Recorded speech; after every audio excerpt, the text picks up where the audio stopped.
இங்க அந்த மனக்கசப்பு ஒண்ணுமே இல்லங்க. அதிமுகவில் இல்லையா மனக்கசப்பு? திமுகவில் எத்தனை அணி இருக்கு தெரியுமா? அது இருக்க.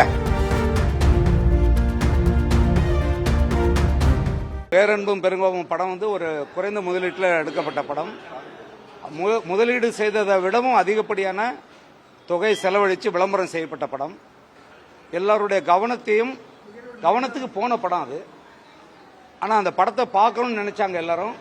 அது எந்த ஊர்ல ஓடுதுன்னு தெரியல, எந்த திரையரங்கில் ஓடுதுன்னு தெரியல, எந்த காட்சி ஓடுதுன்னு தெரியல. அப்படிதான் இருக்கு. பாமக நிறுவனருக்கும் தலைவருக்கும் கடந்த ஒரு 4 மாத காலமாக ஒரு கருத்து வேறுபாடு இருக்கு. கட்சியுடைய நிர்வாகிகள் என்னென்ன பேசிக்கிறாங்கன்னா, என்ன சிச்சுவேஷன், உங்களுடைய கருத்து என்னவா இருக்கு? ஐயாவே சொல்லிட்டாரு, இது சம்பந்தமா கேள்வி கேட்காதீங்க, என் கூட வராதிங்கன்ட்டார். அதுல நான் கருத்து சொல்ல என்ன இருக்கு? புரியுதானே? நான் மீண்டும் மீண்டும் ஒரே ஒரு கருத்தை இந்த இடத்துல சொல்லிடுறேன். இந்த ஐயாவுக்கும் அவர் மருத்துவர் அன்புமணி ராமதாஸ் அவர்களுக்கும் ஏற்பட்டிருக்கிற அந்த மனக்கசப்பு என்பது கட்சியை மேலும் வலுப்படுத்துவதற்கானது. ஏற்கனவே கொள்கை அளவில் உருவாக்கப்பட்டது பாட்டாளி மக்கள் கட்சி.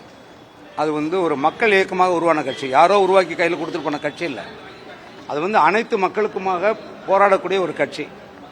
அதுக்கு பின்னடைவுகள் வராத மாதிரி அடுத்து வர்ற நம்ம தேர்தலை சந்திக்கணுங்கிறதுக்காக அவங்களுக்குள்ள நடக்கிறது. இந்த மாநாட்டில் நீங்கள் பார்த்துருப்பீங்க, மாநாட்டு வந்தவர்கள் தான் ஓட்டு போடுறவங்க.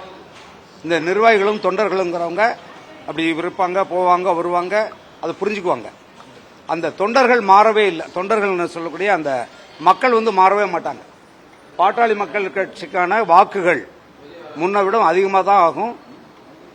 அது பலமாகிட்டு இருக்கு. அதை நீங்க தேர்தலில் புரிஞ்சுக்கணும். கட்சியுடைய உயர்மட்ட தலைவர்கள் 2 பேர் இருக்கக்கூடிய இந்த முரசல் வந்து தேர்தலில் வந்து பாமக ஒரு பாதிப்பு அதெல்லாம் இல்லைங்க. நீங்க இது வந்து ஒரு ஜோசியம் சொல்ற விஷயம் இல்லை. நான் கூடவே இருக்கேன், எனக்கு அங்கே என்ன நடக்குது எல்லாமே தெரியும். பாட்டாளி மக்கள் கட்சி தன்னை புதுப்பிச்சுக்குது. இயற்கை அந்த ஏற்பாட்டை பண்ணியிருக்கிறதா நான் உணர்றேன். அதுக்குள்ள இருக்கிற கலைகள் வந்து வெளியே போயிடும், நச்சுக்கிருமிகள்லாம் வெளியே போயிடும். அது ஒரு மிக முக்கியமான கட்சியாக ஒரு மாற்று அரசியலை முன்னெடுக்கக்கூடிய ஒரு கட்சி தான் அது. அதனுடைய வீரியத்தை இனிமேல் நீங்க பார்க்கலாம். தம்பி அதெல்லாம் தெரியும். அதெல்லாம் நான் ஒரே ஒரு இதில் பதில் சொல்லிட்டேன். நிர்வாகிகள் 10 பேர் கூட இருப்பாங்க.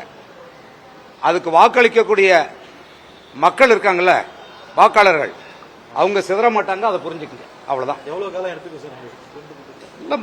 வெகு விரைவில் நடக்குங்க எல்லாமே. ராமதாஸ் அவர்கள் ஒரு நிர்வாகியை நியமிக்கிறாங்க, அன்புமணி ராமதாஸ் அவர்கள் ஒரு நிர்வாகி நியமிக்கிறாங்க. அதெல்லாம் ஒரு இணையும் போது பொருளாளர் இப்படியா தேர்தல் மனக்கசப்பு இருக்காது. இருங்க, தேர்தல் என்ன நாளைக்கு வருது?